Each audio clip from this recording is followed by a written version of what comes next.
नमस्कार दोस्तों, एक बार फिर हाज़िर हूँ आपके सामने अपनी चाय लेकर और वेलकम टू पैक्स इंडिका। आज अभी आप देख ही रहे हैं कि इलेक्टोरल बॉन्ड का भी मुद्दा थमा नहीं है और एक नया इशू कांग्रेस पार्टी ने और खड़ा कर दिया है। जब उन्होंने एक स्लिप ऑफ टंग बोल लीजिए या फिर कुछ बैड इंटेंशन बोल लीजिए, बट उन्होंने एक प्लेटर में बीजेपी को एक मुद्दा दे दिया और बीजेपी इज़ बीजेपी, मुद्दा लपकने के लिए बीजेपी हमेशा तैयार रहती है। वही मुद्दा अगर राहुल गांधी से मिलेगा तो वो तो छोड़ेंगे नहीं और हुआ वही। नरेंद्र मोदी ने इसको अपॉर्चुनिटी बना लिया और उन्होंने साउथ में इस चीज़ को राहुल गांधी को भयंकर बोला और सो मच सो इतना हुआ कि राहुल गांधी को फिर क्लैरिफिकेशन देना पड़ा कि व्हाटएवर आपको वो सारी चीज़ें पता है। बेसिकली उन्होंने याद बोल दी थी कि हिंदू धर्म में एक होती है शक्ति और मैं इसी शक्ति के खिलाफ हूँ। मेरे ख्याल से बोलना ही चाह रहे थे कि शक्ति जो बुरी शक्ति हैं, जो यू नो जो आसुरी शक्ति हैं या फिर जो नेगेटिव पावर्स हैं उनको मैं ख़त्म करना चाहता हूँ। बट शायद वो धोखे से याद बोल गए कि शायद उस चीज़ को डीलिंक नहीं कर पाया प्रॉपर वो अपने भाषण में। तो वो एक साफ-साफ दिखाई पड़ रहा था कि एक रिलीजन को लेकर उन्होंने एक उनका एक बायस्ड तो वो एक चीज़ दिखाई पड़ रही थी। उसी चीज़ को बीजेपी ने लपक लिया और नरेंद्र मोदी ने फिर अपने अंदाज में बोल दिया कि मर जाऊँगा, खप जाऊँगा टाइप और मैं माँ-बहनों पे आँच नहीं आने दूँगा और शक्ति की मैं आराधना करता हूँ। मेरे लिए मातृ देवी देश की सभी माताएँ-बहनें मेरे लिए पूजनीय हैं। तो वो उसमें तो नरेंद्र मोदी बहुत माहिर हैं और वो ऐसा कोई मौका नहीं छोड़ेंगे जिसमें कि वो कांग्रेस को नीचे दिखा सकते हों।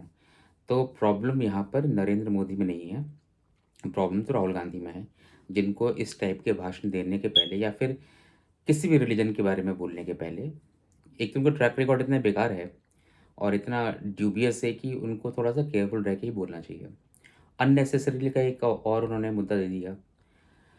एक उन्होंने ऑलरेडी इलेक्टोरल बॉन्ड का मुद्दा लेके बैठे हुए हैं और अब एक और नया मुद्दा दे दिया। तो ऐसे तो चुनाव नहीं जीत पाएँगे राहुल गांधी। ये बहुत बड़ी प्रॉब्लम की बात है। ऐसे से चुनाव जीतना उनके लिए बहुत मुश्किल हो जाएगा और चुनाव एक तरफ़ा होने की पूरी-पूरी गुंजाइश होती जा रही है और as the elections are coming nearer, the chances of Congress party routing in this election is getting higher और ये अब बड़ी अफ़सोस की बात है। कांग्रेस को अच्छा करना चाहिए, एटलीस्ट इतना तो करना चाहिए कि एक स्ट्रॉन्ग अपोज़िशन दे सके, एक अल्टरनेटिव लोगों के सामने आ सके। बट अनफॉर्चुनेटली राहुल गांधी तो वो अल्टरनेटिव नहीं है कम से कम। इस बात के लिए मैं तो कन्विंस हूँ 100%। अब कांग्रेस में कोई और लीडर हो सकता है या फॉरगेट अबाउट कांग्रेस, कोई और लीडर आ सकता है, किसी और पार्टी से आ सकता है। ममता बनर्जी चाहे तो बने या फिर यू नो तेजस्वी यादव आगे बढ़ें या फिर साउथ से कोई लीडर आगे आगे बढ़ें, कोई भी बढ़े but Rahul Gandhi certainly not that choice. ये बड़ा ही अनफॉर्चुनेट है और ये इसमें एक इस प्रॉब्लम को एग्रवेट ये करता है कि Congress is the only national party और दूसरा अल्टरनेटिव अरविंद केजरीवाल भी नहीं है, वो भी नहीं है। मतलब personally speaking never, Arvind Kejriwal never और उनको तो एक्चुअली किसी पोस्ट में नहीं होना चाहिए, बट दिल्ली में सीएम हैं तो वो हैं। अच्छा दूसरी बात एक सचिन पायलट को लेकर भी कई लोग बहुत ज़्यादा ऑप्टिमिस्टिक हैं। ऑप्टिमिस्टिक होने की भी तो सारी पॉजिटिव वजह हैं कि सचिन पायलट थोड़े से स्वैव हैं, डिसेंट हैं, अच्छा बोलते हैं, कॉन्फिडेंट लगते हैं, स्टैंड लेते हैं। तो ये सचिन पायलट का तो एक बहुत ही अच्छा एक क्या पता ये भी प्लान हो सकता है कि सचिन पायलट वेट कर रहे हो। कई लोग सोच रहे थे ना कि ज्योतिरादित्य सिंधिया चले गए, मिलिंद देवरा चले गए, सारे कांग्रेस के जो राहुल गांधी के करीबी नेता थे वो सब के सब लोग चले गए, बीजेपी में आ गए हैं। तो सचिन पायलट क्यों नहीं आ रहे हैं? वहीं पे जब देखिए तब वो राजस्थान में लड़ाई करते रहते हैं गहलोत जी से, तो अलग क्यों नहीं हो रहे हैं? अब ये भी हो सकता है, ये अगेन कि शायद वो वेट कर रहे हैं राहुल गांधी के डाउन होने का, कि राहुल गांधी के डाउन होंगे, प्रियंका गांधी डाउन होंगी। देखिए प्रियंका गांधी में भी कोई बहुत she was looking very promising, मतलब अपार्ट फ्रॉम कि उनका चेहरा इंदिरा गांधी से मिलता है और तो मुझे उनके अंदर कोई ख़ास अभी तक तो दिखाई नहीं पड़ी। अब कई लोग अभी ये बात बोल रहे हैं कि एसपी जो है वो एसपी और कांग्रेस का जो गठबंधन हुआ है उसमें प्रियंका गांधी की बहुत बड़ी भूमिका है। हो सकता है, पता नहीं मुझे। लेकिन तो क्या हो गया, मतलब ये तो बहुत ऐसी तो कोई बड़ी बात नहीं हो गई है कि कांग्रेस की प्रियंका गांधी ने एसपी से बात करा के एक गठबंधन कर दिया है। करा दिया मतलब कुछ तो करेंगे ना आप सत्ता में आना चाहते तो कुछ तो करेंगे, और ये तो बहुत लीस्ट है। समाजवादी पार्टी तो खुद ही गठबंधन करना चाह रही है। तो अगर आपने गठबंधन करवा दिया, आपको सिर्फ एक काम करना था कि आपको राहुल गांधी को मनाना था, वो आपने मना लिया। तो मुझे लगता है कि लेकिन हाँ, अभी भी ऐसा कोई उन्होंने बहुत काम नहीं करते, जबकि उनको वो भी काफ़ी एक्सपोज रही हैं पिछले एटलीस्ट 5 सालों में, तो काफ़ी एक्सपोज रही हैं पब्लिकली, पब्लिक लाइफ में रही हैं एंड ऑल। तो मेरे ख्याल से बट ऐसा तो कुछ उन्होंने दिखाया नहीं जिसको लेकर लगे कि हाँ इनके अंदर कोई कोई है, कुछ है इनके अंदर, कुछ सब्सटेंस है जिसको देखकर लोगों को बोले कि हाँ ये अल्टरनेटिव हो सकती हैं। अल्टरनेटिव बस वही है, एक जैसे गांधी फैमिली एक मिस्ट्री होती है ना। आप जितना कम अपने साथ अपने आप को पब्लिकली एक्सपोज करोगे, पब्लिक के अंदर एक तो गांधी फैमिली के लिए तो कुछ भी कह लीजिए, बहुत बड़ा वोटर बेस तो है ही उनके साथ। पिछले बार भी इलेक्शन को 18 करोड़ वोट मिले थे, which is not a small amount. 18 crore vote कितनी सारी कंट्रीज़ के पॉपुलेशन से ज़्यादा है। तो इतने वोट उनको मिले थे, तो उनका ये बेस तो है, पैन इंडिया बेस है, ये बात भी है। और वो चाहती तो इस पार्टी को एक अच्छे तरीके से कितना आगे लेके जा सकती थी। यूथ आइकन बन सकते थे दोनों, राहुल गांधी और प्रियंका गांधी, बट अनफॉर्चुनेटली नहीं बन पाए। और ऐसा कोई सीन भी नहीं है कि आने वाले टाइम पे बन पाएंगे वो। ये बहुत ही दुर्भाग्य की बात है। दुर्भाग्य की बात क्यों बोलूँ मैं, और भी अल्टरनेटिव आ सकते हैं। कांग्रेस जब तक कि अपने आप को गांधी फैमिली से डीलिंक नहीं करेगी, तब तक कांग्रेस पार्टी का तो हाल चाल कम से कम करंट लीडरशिप में तो नहीं है। अब ये हो सकता है कि सचिन पायलट वेट कर रहे हों कि राहुल गांधी डिस्क्रेडिट हों, जो कि उनको लग रहा होगा कि अगर इस बार राहुल गांधी बहुत बुरी तरीके से हारते हैं, और बहुत बुरी तरीके से हारने का मतलब है 2 डिजिट्स, अब वो चाहे 90 सीट है, चाहे 80 सीट है, चाहे 99 सीट है, anything which is less than 100 is a bad performance. और मुझे लगता नहीं कि राहुल गांधी डबल करने वाले अभी इस स्टेज में चल रहे हैं अपनी सीट्स को। वो या तो वही रखेंगे या थोड़ा सा कम ही करेंगे, अगर या प्लस माइनस 10 ही हो पाएगा। तो बहुत ज़्यादा भी नहीं करेंगे कि 20-25 में आ जाए, ऐसा भी नहीं होगा। लेकिन बहुत बढ़ भी नहीं जाएंगे कि 100 70 80 हो जाए, ऐसा भी नहीं होने वाला। तो मेरे ख्याल से वो जितनी पुराने वाली उनकी स्ट्रेंथ है 51, उसमें प्लस माइनस 10 का ही गुंजाइश है, which is a bad figure.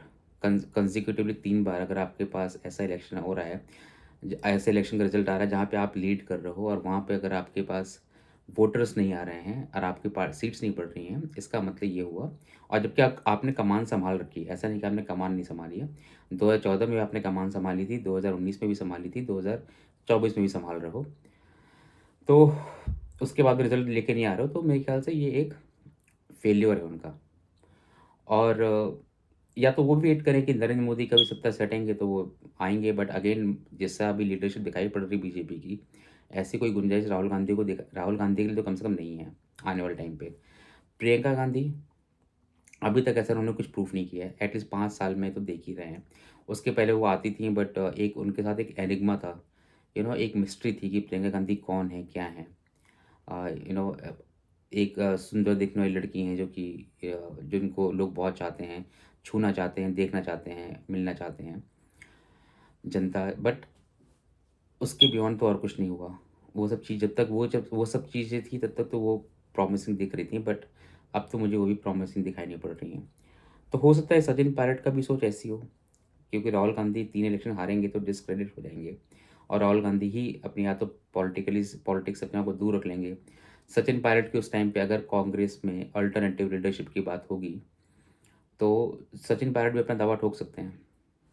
और हो सकता है कि अ, अब जैसे अशोक गहलोत भी, उनका भी टाइम हो ही रहा है, अभी उनकी पारी भी ज़्यादा नहीं बची होगी, 1 या 2 टर्म की पारी बची होगी मैक्सिमम। तो जब अशोक गहलोत जाएंगे तो कांग्रेस की जो वहाँ पर पूरा एक जो पूरा बेस है वो तो सचिन पायलट ही लेकर आएंगे। तो हो सकता है सचिन पायलट अपने बारी का इंतज़ार कर रहा हूँ कि नहीं, सीएम तो चलो ठीक है नहीं बन रहा मैं, अब मैं पीएम के लिए ट्राई करता हूँ। तो हो सकता है ये भी उनके मन में एक बात हो।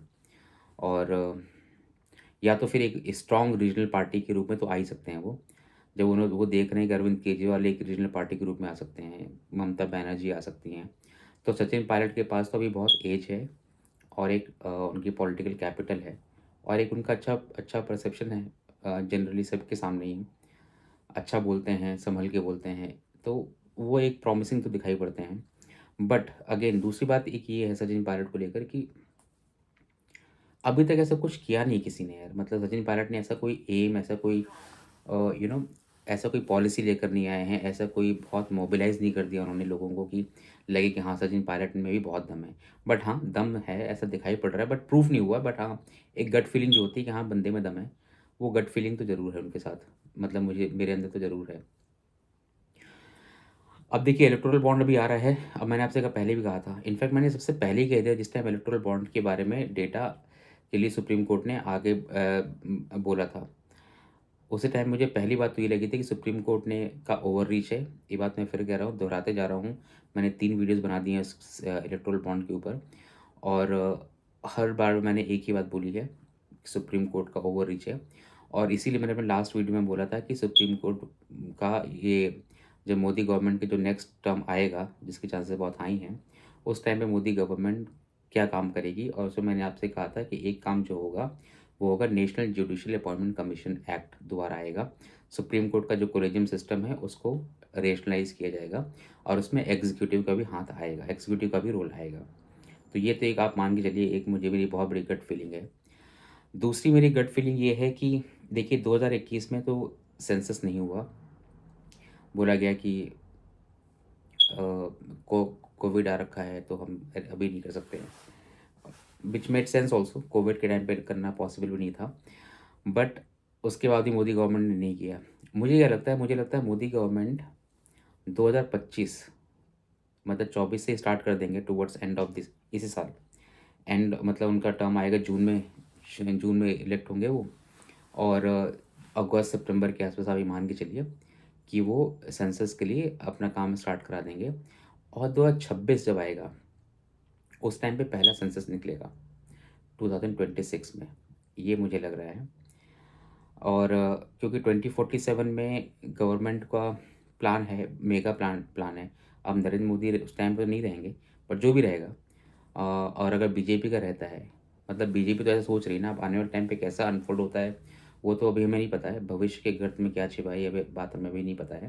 बट एज्यूम कर लेते हैं कि जैसा मोदी सोच रहे हैं, मैं उसको बस एक सोचने की कोशिश कर रहा हूँ कि मोदी के मन में अगर चल रहा होगा इसको लेकर तो क्या चल सकता है। ये सिर्फ मेरा गेस वर्क है, नथिंग एल्स। तो मुझे लगता है कि जो दूसरा जो काम करने वाले हैं वो सेंसस निकालेंगे। 2024-25 में सेंसस एंड में आएगा। 26 में मोदी सेंसस निकाल के रखेंगे जहाँ पे कास्ट भी होगा और रिलीजन भी होगा, सारा कुछ होगा।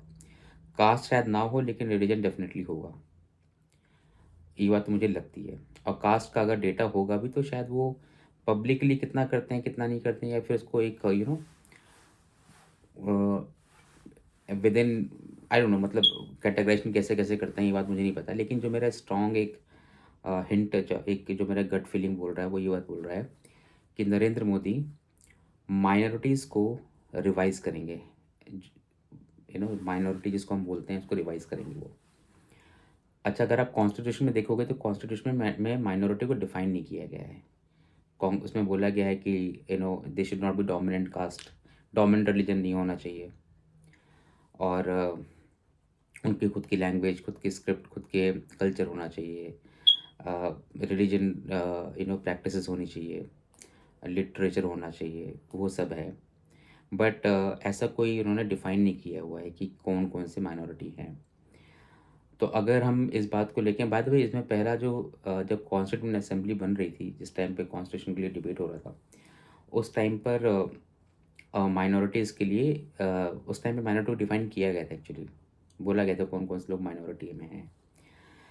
बट फिर क्या हुआ कि 1947 का पार्टीशन हो गया। जब पार्टीशन हुआ तो गवर्नमेंट दोबारा फिर बैठी और उस टाइम पे गवर्नमेंट नहीं, सॉरी, कॉन्स्टिट्यूंट असेंबली। और कॉन्स्टिट्यूंट असेंबली में doctor B are Ambedkar ji ने ये जिम्मा दिया था सरदार पटेल को कि वो फंडामेंटल राइट्स और माइनॉरिटीज़ पे एडवाइजरी कमेटी उन्होंने बनाई थी और उसमें कहा था कि इसको आप देखिए। अम्बेडकर जी जो थे वो माइनॉरिटी के अगेंस्ट थे एक्चुअली। अगेंस्ट मतलब माइनॉरिटी नहीं चाह रहे थे कि कोई माइनॉरिटी बेसिस हमारे कॉन्स्टिट्यूशन में हो, क्योंकि वो बहुत स्ट्रांगली सोच रहे थे कि जो भी हम रिजर्वेशन भी दे रहे हैं ये 10 साल के लिए दे रहे हैं, और 10 साल में जो डोमिनेंट कम्युनिटी है उसका बिहेवियर ऐसा होगा कि वो ऑटोमेटिकली यू नो जो भेदभाव है वो ख़त्म हो जाएगा, इनइक्वालिटी जो प्रैक्टिस होती है वो ख़त्म हो जाएगी, and then it's like everybody will believe in composite culture, homogeneous culture of India, and everybody will be tied up with one single thread. ये उनका एक सोचना था, इसीलिए वो बहुत ज़्यादा माइनॉरिटी के पक्ष में थे नहीं।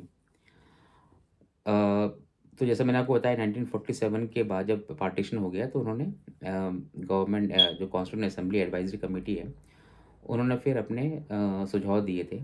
एक दो सुझाव उन्होंने ये भी दिया था कि सेपरेट इलेक्टोरेट होने चाहिए, बट अम्बेडकर जी ने इसको मना कर दिया था। कहा था कि भाई सेपरेट इलेक्टोरेट नहीं करेंगे, क्योंकि वो हमने इसको ऑलरेडी एक ब्लड बाथ देख रखा है पहले, तो हम will not do that.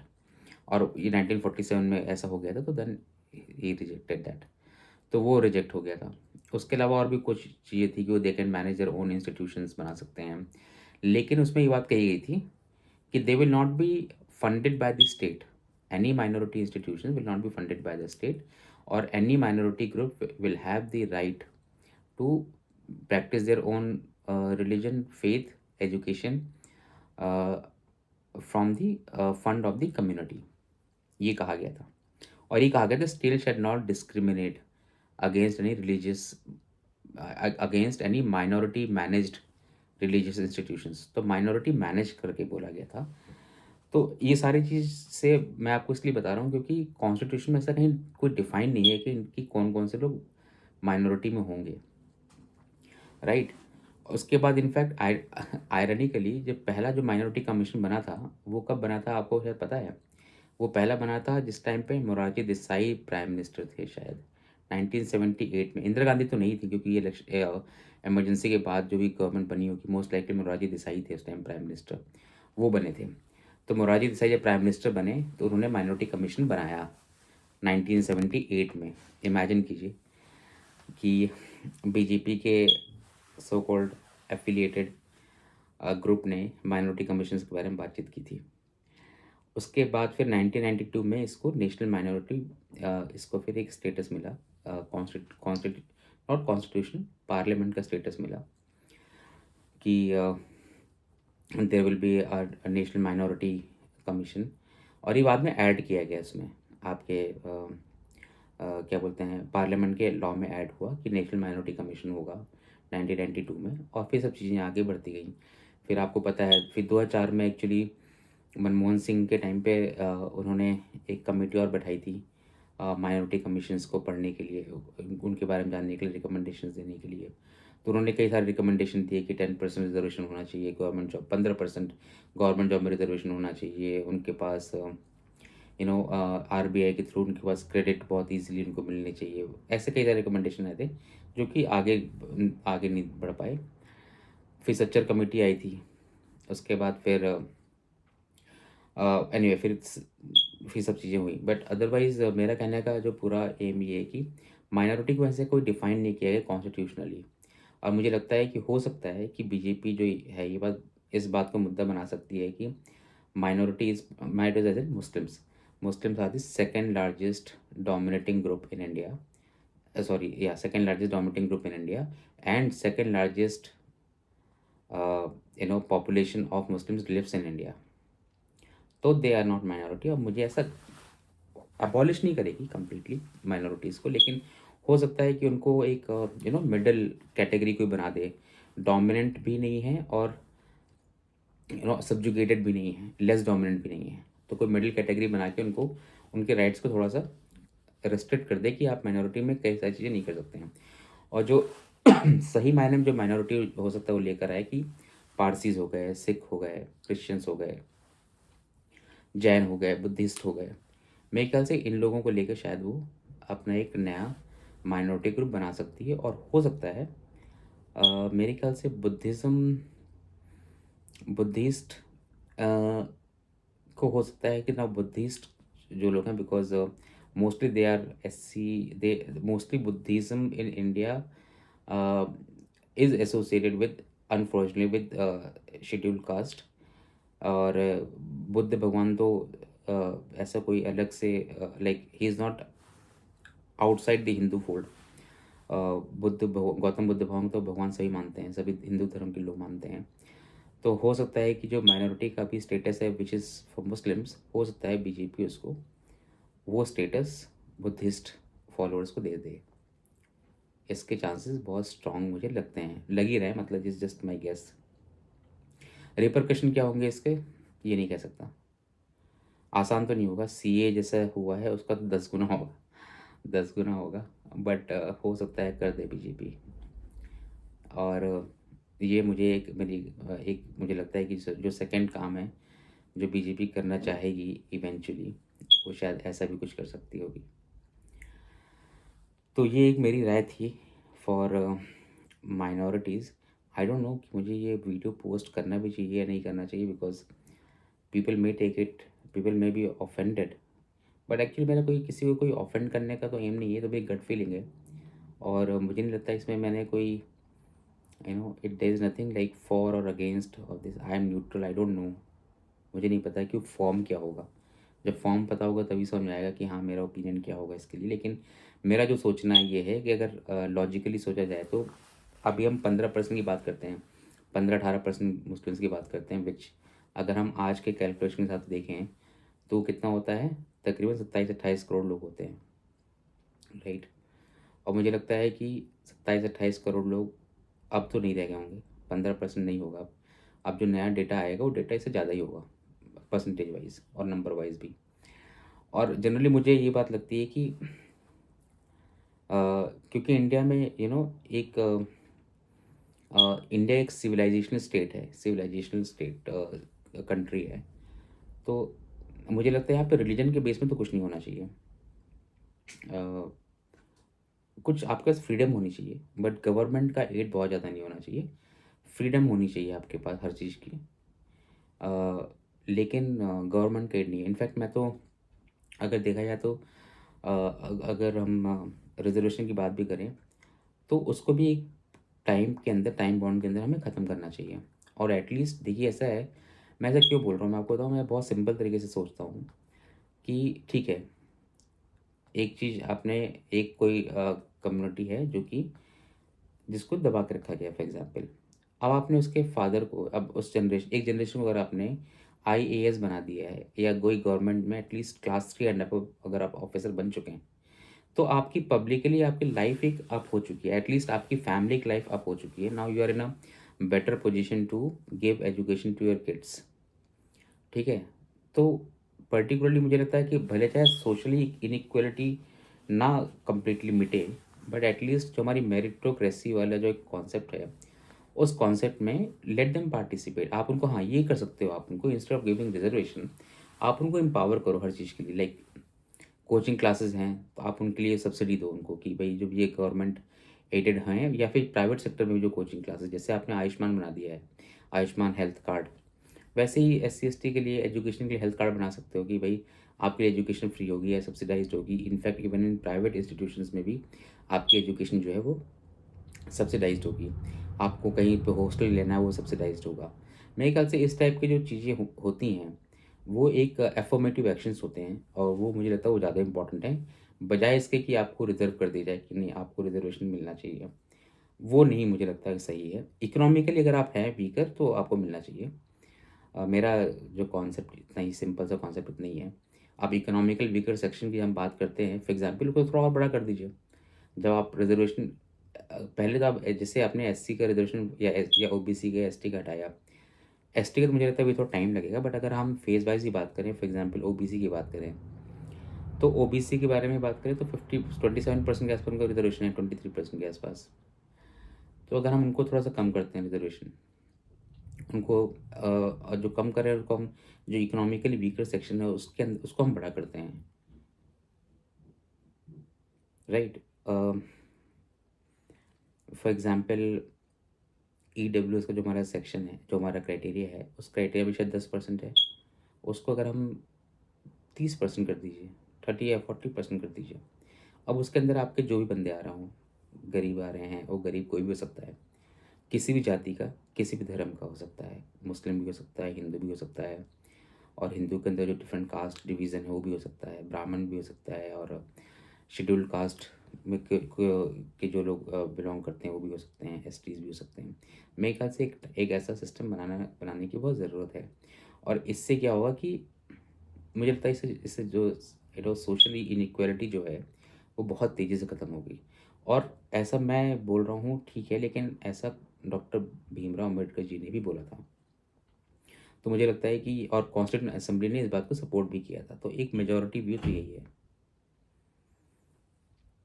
Right? अब इसको हम कैसे किस तरीके से देखते हैं ये बात हमें नहीं पता। मतलब कैसे लोग देखते हैं मुझे नहीं पता इस बात को लेकर, बट ये मेरा पॉइंट ऑफ व्यू है। और minorities rights, I am not too sure कि माइनॉरिटीज़ को गवर्नमेंट को हटाना चाहिए, नहीं हटाना चाहिए। ये सब मेरी गट फीलिंग है, मेरा कोई इसमें व्यू नहीं है, बट मुझे लग रहा है ऐसा कि शायद क्योंकि नंबर्स बढ़ेंगे, और हो सकता है कि वो जो ये नंबर्स हो सकता है कि अगर 30-35 करोड़ 40 करोड़ के आसपास हो जाती है, which is equal to around 25% of the population. तो गौर 35% अगर होती है which means 25% of the population, तो then you will not be like a less dominated, you are mid range में डोमिनेशन है आपका, तो आपकी शायद राइट्स तो डेफिनेटली कर्व होंगी, जब minority as a minority you get the rights, वो डेफिनेटली कर्व होंगी। इनफैक्ट पहले रिजर्वेशन के लिए भी कहा गया था कि मैं आपको बता रहा हूँ, जो सरदार पटेल की ने जो कमेटी थी, एडवाइजरी कमेटी, उसने ये भी रिकमेंडेशन किया था कि जो हमारी जो लोकसभा की सीट्स हैं वहाँ पर भी रिजर्वेशन होगा फॉर रिलीजन बेसिस पे भी, लेकिन डॉक्टर बी आर अम्बेडकर ने इसको मना कर दिया था। तो अम्बेडकर मुझे लगता है was not in favour of reservation basis the religion, और जो बाकी के लिए भी जो उनका था बेस, वो भी that was only for scheduled caste and scheduled tribes and other backward caste, but not on the basis of religion. Anyway, तो ये मेरा आज एक पॉइंट ऑफ व्यू था जिसको मुझे लगा मैं आपके साथ शेयर करता हूँ। तो मैंने भी आपके सामने दो पॉइंट शेयर किए हैं। National judicial act and national judicial appointment commission act government का एक बहुत बड़ा एजेंडा हो सकता है। दूसरा एजेंडा हो सकता है कि माइनॉरिटीज़ को रीडिफाइन करें गवर्नमेंट, और जो डोमिनेंट वर्सेस नॉन डोमिनेंट है उसमें वो कुछ उसके डेफिनेशन को कुछ चेंज करें। हो सकता है कॉन्स्टिट्यूशनली कुछ चेंज कर दें इसमें, लेकिन हाँ, इसमें सिख, पारसी, क्रिश्चियंस, जैन, बुद्धिस्ट, इन लोगों को टच नहीं किया जाएगा। बट हो सकता है Muslim, because of their population which is like मैं वेरी लार्ज पॉपुलेशन, और हो सकता है क्या पता कि आई डोंट नो, हो सकता है मलेशियन से भी हम आगे निकल जाएँ या इंडोनेशिया से भी हम आगे निकल जाएँ। तो आई डोंट नो, आगे नहीं भी निकलते हैं, बट हम बहुत पीछे नहीं हैं उनसे। तो मेरे ख्याल से वो एक सेकंड मेरा गट फीलिंग है जो कि हो सकता है कि गवर्नमेंट उस चीज़ को करे। तो ये 2 पॉइंट मैंने आपको बताए हैं। I will continue to share my gut feeling about what possible steps Modi government is going to take, dramatic steps Modi government is going to take once they are if they are back in power in 2024 and 2029. Okay, till then take care of yourself, and मिलते हैं फिर next topic के साथ। Good night.